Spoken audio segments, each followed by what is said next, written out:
Hi everybody, so this is Cribs Olympic edition, quarantine edition. So I'm in an isolation hotel. This is my room. There's my bed. Over here, I've got plenty of suitcases, all the suitcases. I have all my stuff from the season. So that's this bag, and there's another bag over there because I didn't get to go home because I was avoiding COVID.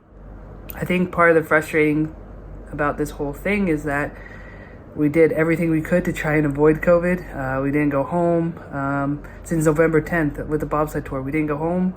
We haven't done a lot of things to just kind of avoid COVID, and it caught up to us in the worst place possible. And we've done a really good job of avoiding it for 2 years. None of us have had COVID before, so to get it here was kind of devastating. We were actually taken from the hotel to the isolation facility in an ambulance, which was a weird experience to be in the ambulance and not feel sick. As I mentioned earlier, we're all asymptomatic, so we're all each in our individual rooms. I'm in this room. Nick is actually next door. Nico and my dad are 2 doors down. In here, obviously, all my breast pump supplies, trying to sanitize them as best as I can, because the last thing I do is want to give Nico some bad milk or anything like that. And that's pretty much the whole room. They take my breast milk back and forth to different rooms, trying to pump as much as possible, but it's pretty difficult as any mother who's been breastfeeding or doing extended breastfeeding. When you don't have your infant with you, it gets much harder to produce, so we're going through that. We do have a window. I try to keep it open as much as possible, get some airflow in here, and also try to get some ventilation and some sunlight. I think sunlight, we all know, helps everyone recover, so trying to do everything we can. Also, we get deliveries here once a day, so my team at the USOPC and USA Bobsled is trying to bring me in stuff as much as possible, workout gear, food, things like that, so they try and bring me in different things. I drink a ton of water a day. A ton of water, as much as I can. So trying to stay hydrated, trying to stay healthy, and do whatever I can to get out of here as soon as possible. I'm still optimistic that I'll be able to at least compete in monobob. I think 2-man should be no problem, but monobob might be the more difficult one to get in.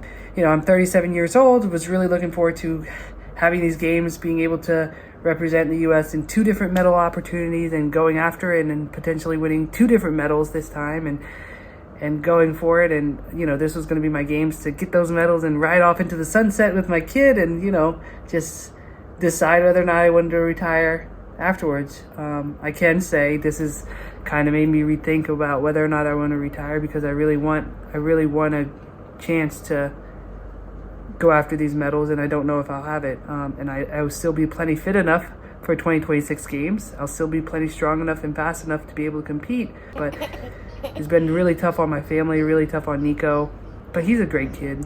I think the mom guilt gets the best of you when you're traveling your kid around and you want to make sure he's okay, and now I can't even be with him, and that's probably one of the most difficult things ever, is not being with him. It's one thing not being able to go after your Olympic dream in the way you want to. It's a whole nother thing when you have to have that dream kind of be dissipated and not have your kid with you. You know, it's funny how it changes. A goal was to come in here and win 2 gold medals. You know, I was the world ranked #1 in both disciplines, so I thought I could give it a good shot. But now it's like, if I just get to the starting line, I can make good things happen. So let's get to the starting line. Let's just do that. Hey, thanks for watching. If you like this video, check out these other videos from USA Today to stay up to date with all the latest news.